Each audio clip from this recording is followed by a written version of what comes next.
ढेंकानाल जिला कामाक्षानगर एनएसी अंतर्गत आलतुमा गाँव में निजस्व उद्यम श्मशान घर निर्माण करिसेंती दधी बामन जीव पूजा कमिटीर सदस्य। गाँव में दीर्घ दिन हेब श्मशान घर तैयारी को लेकिन विवाद जोगु घर निर्माण हो पारुनथिबा क्लबर सदस्य माने प्रकाश करिसेंती।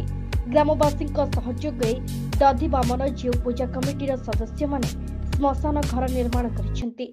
कौनसी उन्नयनमूलक कार्य विवाद न करी बरं कार्य कले ताहा विकास हो पारिबो बोली ग्रामवासी प्रकाश करिसेंती।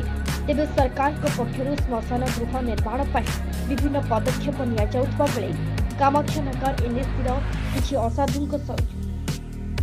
एनएसी किछि असाधुंक जोगु कार्य अटकी जाउतबा क्लबर सदस्य माने प्रकाश करिसेंती। तेबे एथिप्रति सरकार दृष्टि देबाको दधी बामन जीवर सदस्य माने दाबी करिसेंती। 5 वर्ष होला आज्ञा सरकार सहायता हम बोली होउजी किंतु विरोधी लोक माने विरोधी करी ए जिनस करे दउना हंदी। तेणु आमे दधी बामन पूजा कमिटीर प्रत्येक मेंबरशिप सहायता हाथ बढ़ाई समस्त को साहाय्य मागिया मागिकिनी ये सब काम करूँ।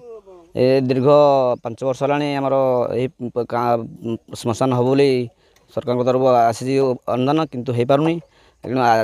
आगामी दिन में आम अनुभव कलु जे आमर राति अधरे अंधार वर्षा पानी लोक रहा भारी असुविधा होती। तेणुक आम आम सहयोग पिला डाकी आउ प्रमोद षेण्ढ जी आम 11 नंबर काउंसिलर किसी कहलु से बहुत साहाय्य करमको जिते खुंट लगी और सब लगे सब देती से बहुत धन्यवाद। तरफ अनुदान आसी किंतु केतेक लोक करने चाहूना किसी असाधु लोक भी चाहते न हो बोली। तेणुक आम चाहूँ आम आम उद्यम जहाँ करूँ आ सरकार को अनुरोध करूँ बहुत शीघ्र हेले आम धन्यवाद देवु।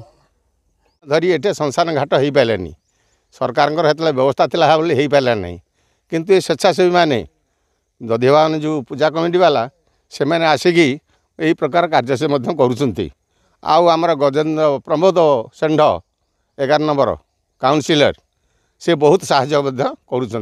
ये कार्यक्रम से सब करुँच अन्य एपर्यंत किसी करें ना। आज पिला माने बुली बुली आटू ताटू मागिकी आणिकी ये जाए कम कर से सब प्रस्ताव आसीला किंतु एपर्यंत हो पारानी दीर्घ धरिकी।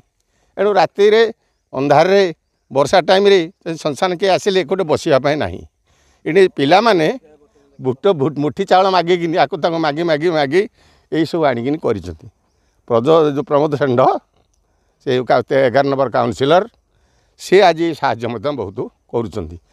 धन्यवाद। ब्यूरो रिपोर्ट सत्यमय पंचायत ओडिया।